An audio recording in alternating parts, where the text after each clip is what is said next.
Jake, you're doing. I'm sorry. Welcome in, college baseball central fans. Sorry, Monty. We had a little technical difficulties. I thought Monty was going to do the intro. It was very clear. Talking Jacksonville tournament today. Monty Taylor, Noah Darling. Monty's actually on location there. Got Auburn, Iowa, Virginia, and Wichita State. So 3 great teams. One team we really don't know what we're going to see. Monty, I guess we'll start with you as you're actually on site. What are the vibes like in Jacksonville right about now? They're pretty Florida. I was delivered a bag of root beer. I ordered food and a root beer, and I expected a cup. And apparently, this is just kind of a Florida thing to deliver what appears to be an IV bag of root beer. So the vibes are good. Teams were practicing today. They look ready to go. Teams looked like they were really excited to be here. Monty, first impressions, who kind of impressed you the most taking BP, throwing bullpens? Who looked the best? You could tell some of the difference in some of the programs. Virginia looked like they were here on business. And then some teams, they have different ways of doing it. I don't want to necessarily say they're not taking it seriously, but you can tell they're excited to be here. They're amped up for the game. And I think just Virginia's recent experience with going to the College World Series might have them just focused on getting here and getting the job done. So they looked very businesslike to me. I was very impressed with them. I did not see Auburn, so we can't really take Auburn into account here. I'm sure they were pretty good, but yeah, the other 3, all the vibes were good. They all looked good. Noah, I mean, you saw it last year with Virginia with that professional approach. Who do you think kind of impresses you early on in this tournament? Who's the name that kind of jumps out to you?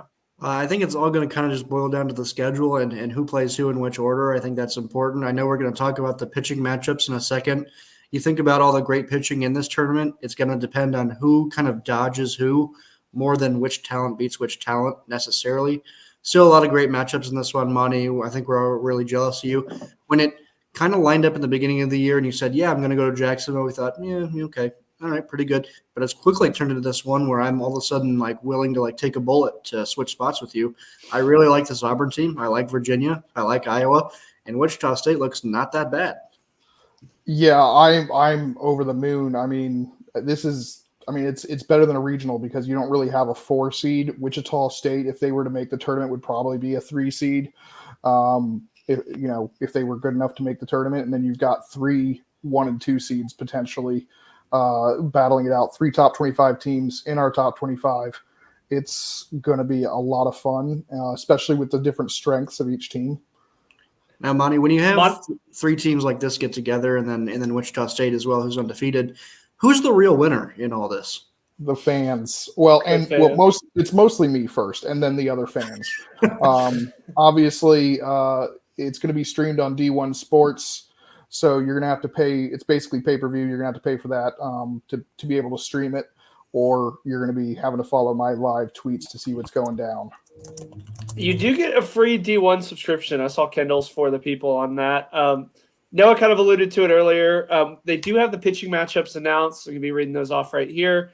The 2 p.m. window, Wichita State, Virginia, Caden Favors versus Evan Blanco. Iowa, Auburn, we're going to have Brody Brecht from Iowa versus Chase Alsup from Auburn. Saturday, Auburn, Wichita State in the early window. Joseph Gonzalez versus Tommy Lepore. And then Virginia, Iowa, Marcus Morgan versus Jack O'Connor. And then in the Sunday matchup, Daniel Zhang versus Cade Obenmueller. And then everybody's favorite TBA versus Carson Myers of Auburn. Few surprises, few stuff that we had expected. Obviously, the one that everybody's going to be circling is that Brody Brecht start on Friday. Monty, is that kind of the one you're most excited to see? Yeah, I'm super excited to see Brody Brecht in person. Obviously, what's funny is his teammate Marcus Morgan might be the best college pitcher in this group, but Brody Brecht's the highest prospect in this group. And as a Nationals fan, where Brody Brecht might be around there in the number 10 spot, I'm really, for MLB purposes, really excited to see him pitch. but it's also a test to go up against an SEC lineup in the Auburn Tigers. Yeah, and they are a deep lineup. I mean, they've been to Omaha 2 out of the last 5 years, so they are kind of a very underrated lineup. We'll kind of touch on Auburn's lineup more. Noah, Monty kind of stole the 2 big headliners. Who's the one that you're kind of circling as the one to see for matchups wise? Well, I think it's overall this Hawkeye pitching staff because they have 3 great challenges. A fun little stat with this Iowa team is that they've had 4 starting pitchers go this season through 4 games. That's how that works. But only one of them has given up a run, and that's Brody Brecht. Everybody talks about Brody, and statistically, he's been the one that's had the blemish so far. They did lose a game that Cade Obermueller started, but that was in the bullpen. So I think there's just a lot of pressure on this Hawkeye team and this pitching staff specifically to bolster their RPI and make kind of a statement early on, because the reality is when you're playing Purdue, Illinois later in the year, you can't make those statements that a team like Auburn's going to be able to make later when they're playing teams like LSU, Texas A&M, Florida. And I was going to say, it's funny with it's interesting the matchups. Obviously, I think Iowa was just going with who their normal rotation is, and some of the other teams switched theirs up a little bit. It's interesting. I think Virginia would have been better matched up with Brody Brecht just because Virginia is very patient and grinds out a lot of at-bats. I know Auburn can kind of do some of the same things, but for Virginia, I think they would probably rather face Brody Brecht than Marcus Morgan, and unfortunately, they're going to be facing Marcus Morgan. They'd probably rather face neither, but that's not the way this thing goes. But I just thought that was an interesting situation where you'll have Brody go Friday night, Marcus Morgan on Saturday. I think the name that I'm kind of excited to see the most is Auburn with Carson Myers. I mean, it was Eastern Kentucky, so take it with a grain of salt. 6 innings, 2 hits. He's going to get that Virginia lineup on Sunday, and it'll be interesting to see kind of as the talent steps up. It's like you mentioned, Virginia loves to kind of grind out those at-bats, almost kind of put you to sleep in the field, how he kind of handles that, because he didn't walk anybody against Eastern Kentucky. But that's going to be the one. It just seems like all the Virginia matchups, Monty, are the ones we're most excited to see. We're definitely not ACC homers or anything like that. Well, I'm excited to see these 3 top 25 teams when they go head to head. So I'm looking at all 3 of those games. 3, the amount of 3, yeah. I'd love to those games, but I think Wichita State might make some surprises for us. It's easy to discount them, but they could make it wouldn't be surprising if they made an upset here this weekend. Monty, we'll go ahead and move into kind of the different teams here. I got assigned to Auburn as the SEC guy. Just kind of walk through their lineup a little bit. I mean, it all starts with Ike Irish. I think if you remove Jace Lavalette and Ethan Petrie at South Carolina, he's the best freshman in the country. He truly is kind of an under-the-radar guy. But that first weekend, he went 5 for 13 with a double, triple, home run. So he hit for the cycle over the course of the weekend, had those 6 RBIs. Bobby Pierce and Mason Manners, I think, are 2 underrated bats in the lineup that I think will give a lot of teams fits. And then Derek Fabian down there at the bottom. The talent's all there. He's never really put it all together from a numbers standpoint. But again, I think the talent is still there. And this could be a weekend that we could kind of circle him as someone who bursts onto the scene. But again, the story of Auburn is going to be how these teams kind of attack Ike Irish, because it all really starts with him. He's kind of the catalyst that gets it going. Cooper Weiss, I've been impressed with his numbers. And Chris Stanfield, those are 2 guys top of the order, I think, that are going to be, really important to get on base. I know Weiss is definitely top of the order. I can't remember if Stanfield is in the middle or the top, but both those guys very important. I think Cooper Weiss is 6 for 6 already on stolen bases already this season, which is pretty bonkers. Yeah, Weiss and Stanfield, they were near the bottom of the lineup last weekend, but again, I expect them to kind of be up near the top as the top of the order really kind of struggled. And Weiss and Stanfield were 2 guys that really kind of showed out, having multi-hit games across the weekend. Noah, who in this Auburn lineup are you the most excited to see?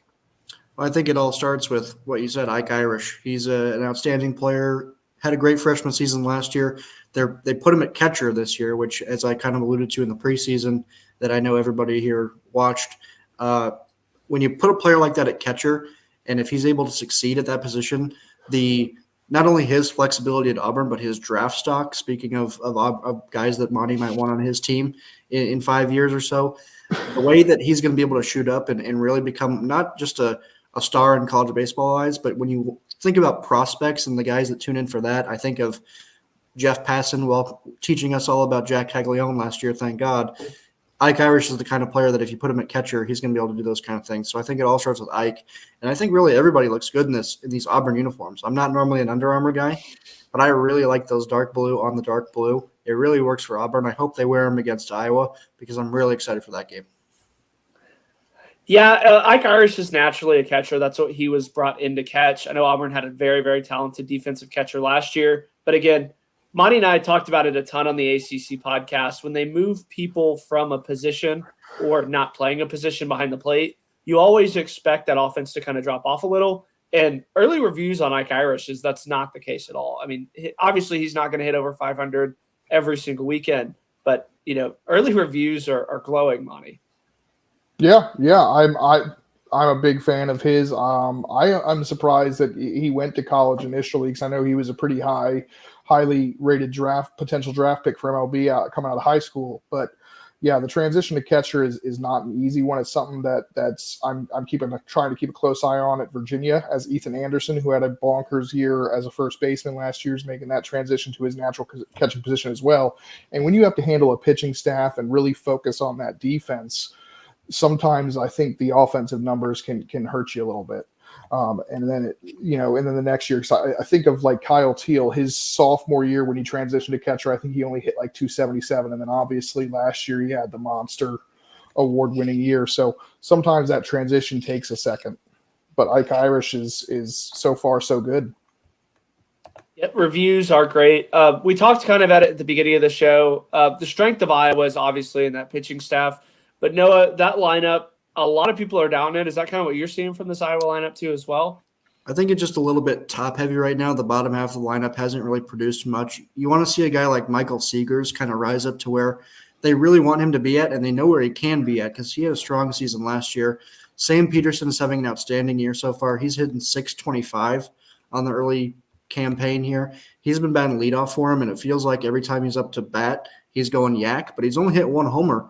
But he's just that productive when he's up at the plate there. Raider Tello's really taken the next step so far this year. He's batting 389. He's somebody that has kind of stepped up in an increased role due to some injuries, and he's been able to really swing the bat well. And then the same can be said for catcher Davis Kopp. There's been 2 injuries in that kind of catcher room, per se, with Iowa, and he's really stepped up, been able to play a really strong catcher position. And then Kyle Huxdorf, the transfer, he's had an okay year, batting around 250. He's kind of my X factor in that Hawkeye lineup. Those guys make up the top half. If a few guys in the bottom half can just rise to the occasion a little bit more, this is a team that isn't going to have any trouble in the Big Ten, but they might have some trouble in this tournament. Yeah, I mean, just some numbers from this Iowa offense. They scored 5 runs on Friday, 5 runs on Saturday, 4 runs on Sunday against some inferior pitching. So the lineup, again, but we knew that going in with Iowa. I mean, they were always going to be a pitching-led team. Monty, obviously, Sam Peterson's kind of the headliner here. Who else really jumps out to you here? I mean, Noah really jumped on everybody. I think if I had to add anybody, it might be Reese Moore. Is he injured? You talked about that catcher room. He's a redshirt freshman. I know he's only played in 3 of the 4 games, but he's 5 for 9, and all 5 hits are extra base hits. So, that's something you love to see. But obviously, it's also probably not something that's super sustainable. But looking really good, and I can see that Iowa seems to be a big fan of the red shirts, which I'm also kind of a fan of. I saw a number of guys on their roster with that red shirt previous tag, letting guys really grow into the program, and so it'll be interesting to see Iowa's offense go up against good pitching, not necessarily great pitching. Obviously, I think Iowa has the 3 best starting pitchers of the group. All 3 starting pitchers on Iowa are probably the best out of the whole 4 teams, but I'm interested to see how they handle SEC, ACC competition. I think the name that I'm most excited is Blake Guerin, the first baseman, 6'6", 285. All the scouts were talking about him in Round Rock. I know that sounds kind of weird to say, as he was a freshman that didn't get a ton of at-bats, but he's a guy that when you look across the dugout, he's a very, very imposing person. So it's really kind of exciting to see him kind of step in and be a bigger role, backing up Keaton Anthony, who really kind of locked that down the entire year. So really, really excited, Monty, that you get to spend some time with Blake there down in Jacksonville. He's going to be a guy that you have a lot of fun with. Oh, yeah. I mean, I'm living the life. I'm living the dream right now. Moving on, Monty, we'll talk about your Virginia Cavaliers. We've talked about it extensively on the ACC previews. We talked about it on the ACC breakdown. Little trouble in paradise is kind of room for the Cavs, wouldn't you say, Monty? It's hard to say. They've got a number of pitchers banged up. Some that got banged up during preseason, and then they're not fully stretched out. So it's hard to tell whether it's a case of to be concerned about, or if it's just early season, getting up to game speed stuff. But Cullen McKay bounced back in the midweek against Old Dominion, and really the bullpen as well really did a good job shutting down Old Dominion after struggling with Hofstra. And I think it's safe to say Old Dominion is a stronger opponent than Hofstra, or should be. We'll obviously know that later on in the season when both teams have played more games. But I think they are, Money. I think we can assume that Old Dominion is going to be a better team than Hofstra. So that's good to see. The problem is Evan Blanco is going to go Friday night. He's on a pitch count because he's not fully stretched out. He only threw 3 innings against Hofstra, so you're going to be dependent on the bullpen Friday night. I imagine he'd still be on a pitch count if he's only, I think, at 60 pitches or so. And then he might be up to 75 on Friday. And then Saturday, Jack O'Connor, he just wasn't very effective against Hofstra in the opening game. So you're hoping to see more out of him. And then, of course, TBA, the reason it's TBA is because Jay Wolfwick, who might have the most talent of anybody on the pitching staff, struggles to find the strike zone at times. And he did on his opening start and only made it through 2 innings and walked, I think, 5 or 6 guys. Monty, this is the team that you got to see the most. I mean, Noah and I can look at the box scores and everything and see that they draw a lot of walks. Do you think that was them grinding out at bats, earning walks, having good eyes, or was that more Hofstra's pitching staff kind of struggling to find the zone? It's going to be a little bit of both. Virginia's, that's part of their identity is they've always kind of grinded out at bats. And at the same time, Hofstra's bullpen struggled a little bit. There were a lot of wild pitches in some of the games. I think the Friday game ended up being a Virginia win basically because there were like 3 wild pitches in a row that scored 3 runs. So, there is a little bit of help on the pitching side, but even the freshmen are grinding out at bats, and even the bottom of the order, like Henry Godbout, has 3 walks in, I think, 3 starts. So you're looking at a team that's going to wait for their pitch and sit on their pitch. And if you're not hitting the strike zone, you're going to pay. And that's why I kind of liked the matchup with Brody Brecht more. Not saying they would have necessarily hit Brody Brecht. I just think Marcus Morgan is a different animal. Yeah. Noah, who obviously Griff O'Farrell's the headliner. Ethan Anderson's getting a ton of attention. Who's kind of the name that you have circled in this Virginia that you're like, hey, this guy's going to win the MVP here this weekend? Well, Harrison Didewick is off to a great year. He's leading the team in total bases so far. You can't really go wrong with that. He's a name that's been around the block before. And then Henry Ford is a new name that we keep hearing about from Monty. It's really, really hard to Google the guy. You don't get a lot of Henry Ford Virginia baseball stats. Yeah. But he's a name to definitely look out for. It's kind of the transition era from everybody having the same last name to a few new last names, but I guess they're all descendants of cars. Yeah. Maybe we should nickname him O Ford, Monty, so he fits in better with the Virginia lineup. Henry O Ford.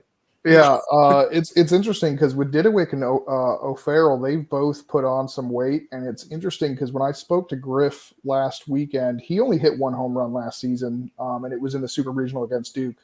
And then he's come in, he's already hit 2 home runs. He hit 2 home runs in 2 games, and he was like, I'm not a slugger. I'm just trying to hit the ball. And then I'm sitting here watching him in batting practice today, and he's just casually mashing baseballs. He's gained about 10 pounds of muscle. And it's really, really good for him because he's already a fringe potential first round draft pick. But if he's added power, that was really the only thing missing from his game. So I'm really excited to see if that power is legit or if it was just, early season things. But Didewick gained 15 pounds, and he's a tall, lanky guy, and now he's put on some weight behind those home runs. He's already got 3 and then 2 doubles. So. Really good for Virginia to try and replace the power they lost from Geloff and Teal. Yeah, Griff O'Farrell, his approach at the plate has really kind of changed. I know that it's early on and it was probably inferior pitching, but his launch angle is a lot higher than it was last year. I think I saw something that said he's at like a 16 or 17-degree launch angle. And last year he was at about a 12 or 13. So just kind of minor tweaks there. And then Monty, I can't believe we've gone this long without talking about Casey Salke. He is another four that's been around Virginia for a long, long time. He's hitting over 400 to start out the year and playing great defense and right too. I mean, this is a deep, deep Virginia lineup that we've talked about this many players, and Casey Salke wasn't even one of the ones we mentioned. It's impressive that they can lose O'Donnell, Teal, and Geloff and still have such a deep lineup without those guys. It just goes to show you how really good that team was last year that ultimately fell short in Omaha. Yeah, I mean, Bobby Whalen's hitting close to 500 too. And he's in the 9 hole. Yeah, I mean, he's turning the lineup over definitely a lot better. So those are kind of the 3 big headliners. I could see a few of them being 1 seeds, a few of them being 2 seeds. Let's move out to the American, out to the Midwest, Noah's territory. Wichita State. What do we see this weekend from the Shockers? Do you think that they shock some people, Money? You taking Mark's comment there? He said that about 13 minutes ago. Yeah, there we go. I had it all queued up. I think everybody was ready to make that joke. I'm surprised you weren't giggling to yourself while we were somebody else was talking. I worked in pre-show, Monty, about getting all my giggles out. I was just laughing at myself in the mirror, so no giggles on this show. You know, all the attention's about the 3 top 25 teams, and everyone's excited about it. And it wouldn't be college baseball if it went according to script, right? So I wouldn't be surprised to see some shocking results from Wichita State in one of the 3 games against the ranked opponents. Especially since you're going to be looking ahead to one of the other definitely. teams. Yeah. Little Rock is in Ohio Valley Conference, so a smaller conference, but they are the favorite in that conference. And Wichita State took it to them 32-5.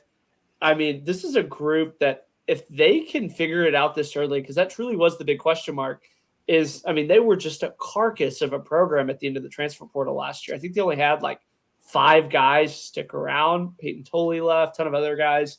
So the guys that they brought in, if they're gelling this early, I mean, this could be a, dare I say, American Conference dark horse.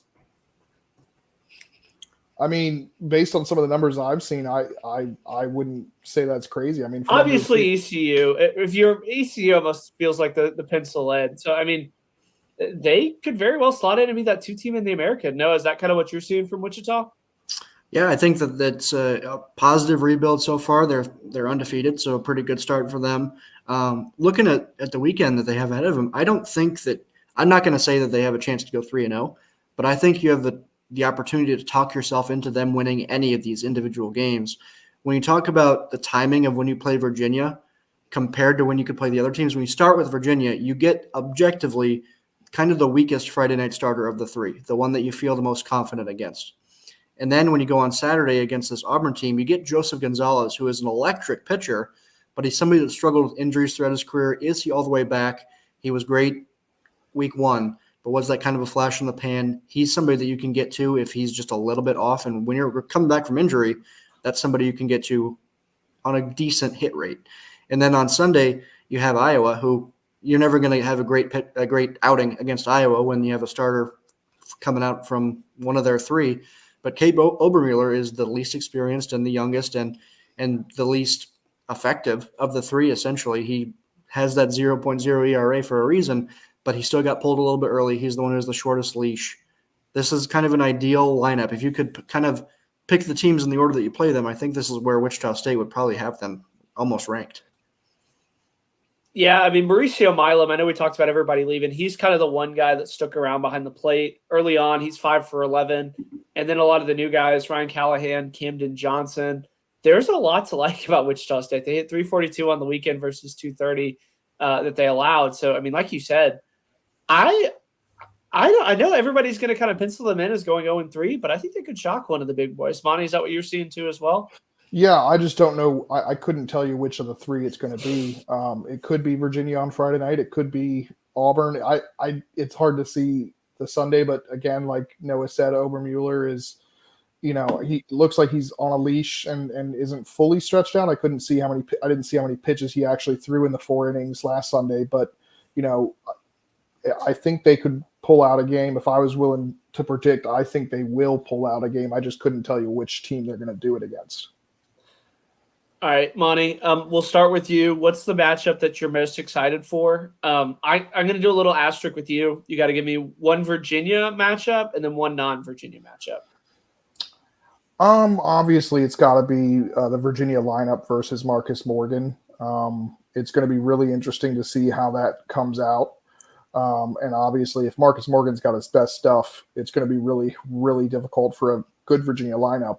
And they might have to go after the bullpen, but then their pitching on the other side is going to have to match, not match, but stay within striking distance of the Hawkeyes. So that's my matchup. But if I say the other one, I feel like I'm going to take somebody else's. So maybe I'll go. We'll come back.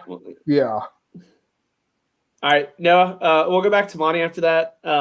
Which one are you looking the most forward to? Well, I think Monty was threatening to take mine because I already said it. Iowa and Auburn opening night here in this tournament. I wish that Chase also great pitcher, going to be as obviously solid if he continues to be in that Friday night role for Auburn, but I think they're shaking things up, getting experimental. I think Joseph Gonzalez is the real workhorse of this group if he's healthy. So I almost wish that it was Brody Brecht versus him, but it's still going to be Iowa Auburn. Love both of these teams. I think they're both kind of under the radar in general. Obviously, Iowa's getting a lot of hype right now, but still two programs that are in really good positions, and I'm excited to see them Friday night. It makes it worth their subscription when you get a great game right away. I'll go ahead and slot in here for the game that I'm most excited about since neither of you took it. Auburn, Virginia on Sunday. The one question mark of Virginia is that back into the bullpen. We'd see Carson Myers as the talent kind of steps up a tremendous amount. Does this turn into a Sunday shootout that's a classic? Does this turn into a pitcher's duel where Virginia finds that Sunday guy? I mean, just storylines galore there. But Monty, did you mean the back end of the rotation? Yes, I say bullpen. Okay, because Aiden Teal is nails. Yeah, he's back into the bullpen, the Sunday guy. I need to stop. Sunday guy. Yeah, that's absolutely. Yeah, I was just making sure because I was like, actually, the back end of the bullpen hasn't been terrible. Yeah. So, Monty, is that a touch of nepotism with the Teal, or is he the real deal? He's the real deal. Nepotism. He can pitch, something Kyle never did. I'm excited to see him at some point get his first hit. He's 0 for 3 so far, so still waiting on that first hit. But he has 2 saves already, so I've been enjoying watching him. He's got some really good stuff. Throws strikes, which is really important when you're coming out of the bullpen as a closer. But yes, to answer another question, Noah. With Iowa Auburn, that was the game I was most excited about. That doesn't include Virginia. It might be the game I'm most excited about, even if I include Virginia, just because that Brody Brecht versus an SEC lineup is really, really intoxicating to think about. Monty, fingers crossed he doesn't get ejected like when I saw Brody Brecht at a tournament last year. Hopefully he's kind of cleaned up that aspect. But again, it's the Jake effect. He still struck out like 11 guys that game. He also got thrown out when he was getting pulled. So it was a very weird scenario because he had to go watch the game out in the outfield like he was the only guy in the bullpen. I remember during COVID watching the Nationals and Steven Strasburg got ejected while sitting in the stands of an empty stadium. That was fun. That's what it reminded me of. I mean, fans were literally like walking by him and Brady was just sitting there in his spikes watching the game. An empty stadium at Nats Park, Mark? Are you sure? Or Monty, are you sure? It was during the pandemic. Are you sure? We have no way. They rank top 20 in attendance, all right? There's only like 30. Are there 30 or 32? There's 30. I always get the leagues mixed up in the terms of the number of teams. When the Nats were good, they were doing a lot better attendance-wise. Now people are angry, so. There's just so much fun things to do in Washington, D.C. Like, why would you go catch a baseball game? Anyway, the last before we get into our predictions, one player that we're excited to watch. I'm gonna go first, so I can go ahead and steal it. Yeah. Ike Irish from Auburn, definitely far and away the best player from a draft standpoint in this tournament. The power's there. He gets to kind of control a team that likes to run. I'm really excited to see Ike Irish. I'm going to go a little bit of a dark horse here with Jack Whitlock in the Iowa bullpen. He's somebody that was electric in front of my eyes in the Big Ten tournament. I want to see him against some big-time offense in Virginia and Auburn. Oh man, Monty's going to name a Virginia player. I bet that's going to be my assumption. My thing is Brody Brecht. I'm pumped to see him pitch. That's like I said, the matchup I'm most excited about is Auburn versus Iowa. So it's an easy low hanging fruit, but I'm going to go with the projected top 10 pick. Monty, how do you want to do picks? Do you want to do a blanket record pick? Do you want to pick it game by game? You're kind of running the show here. I'm fine doing a blanket record pick. Okay. No, are you fine with that too as well? I don't know what that'll look like, but yeah, let's do it. We'll start with you. We'll do Wichita State, Virginia, Iowa, Auburn in that order, just so we don't get it mixed up. So start with Wichita State. All right, I got the Shockers going 1 and 2. I don't know who they beat, but it'll be somebody. Virginia. I'm going with Monty's scenario here, where he kind of laid it out for us. I think everybody else goes 2 and 1, so you can skip the other teams. 2 and 1. Monty, are you seeing the same thing? No, I am seeing the same thing with Wichita State, going 1 and 2. But like Noah, I don't know who it's going to be. I think it's more likely to be Virginia or Auburn that they upset. But yeah, they're going to go 1 and 2 for me, and then Virginia I think could go 1 and 2 as well. I think that Sunday game is going to be a problem without knowing who's going to pitch and how effective they're going to be. And if it's into a shootout, it'll be interesting to see whose pitching comes up clutch. And Auburn's got to have the edge a little bit with their starter. Dang it, Monty. I hate that you took that because I was going to say Virginia goes 1 and 2. So I'll go Wichita State, I think, goes winless. Virginia goes 1 and 2. Auburn goes 2 and 1. And I think Iowa goes 3 and 0. I think that they're the best team in the tournament. Crazy things can happen. It's baseball, but that's kind of what I think happens. I think Iowa and Auburn go 2 and 1. Who do you think wins head to head then to break the tie? Auburn. I think Auburn's going to beat Iowa on Friday night. Noah, tiebreaker. Who do you think wins the tournament out of your 2 and 1 teams on point differential? You're on mute. Yeah, we can't hear you. I'm going to go run differential. I think that Virginia has a chance to score the most runs in this tournament. I think that we saw it against Hofstra, where they can just score a million runs and smother another team. And we saw it really all last year, too, especially against non-conference teams who we all know Virginia does not lose to, ever. No. The streak lives on. What do we say, Monty? April against Virginia Commonwealth back in 2022? Yep. So, yeah, all of last year. So if we're not counting, obviously, the College World Series where they lost to Florida and TCU, if we're talking just regular season non-conference, they have not lost since April 29th. I believe the date – it was April 22nd, 2022. So that streak likely coming to an end just because they're facing really stiff competition this weekend. Ironically, that was also a losing streak because they had lost to midweek. They had lost the midweek prior against Old Dominion that some of us thought was the last time they lost. But we're just a hair over 30 minutes. I think that's all that we have time for. Monty's obviously going to be providing great content all week out down in Jacksonville. I'll be at the Arlington tournament with Oklahoma State, Oregon State, Arkansas, and Michigan. So I'll be providing content there. Noah will be in the command center providing his pizza update on Friday. So we all have our priorities. And then Saturday, we're going to have the weekend rotation, which, Monty, I believe you're going to be on, right? Yeah. I'll be live from the press box or somewhere near there because I'm going to have to go right from the weekend rotation into the Auburn and the Iowa and Wichita State game. No, I am losing my mind. Whatever the Saturday early game was. Which is all right, so we know Monty Auburn, cannot be trusted after a gallon of root beer. That's his limit. My bag of root beer, yeah. my still mind-boggling. It's been an adventure. I went to Buc-ee's for the first time today. That was an experience. Oh, Buc-ee's! Hey, thanks for your donation to Texas A&M NIL. Monty. I'm scared. I'm in a sketchy hotel with a guy who just put in a microwave, and when I asked him what happened to the old one, he pretended not to know English, and now I've got my bag of root beer. So I'm hoping the adventures are done for the day. Sketchy Hotel, thank you for your donation to the Arkansas Razorbacks NIL Fund. Well, on that note, I believe that's all we have time for. Noah Darling, Monty Taylor, Jack McKeever, thanks for seeing everybody. We'll see y'all Saturday.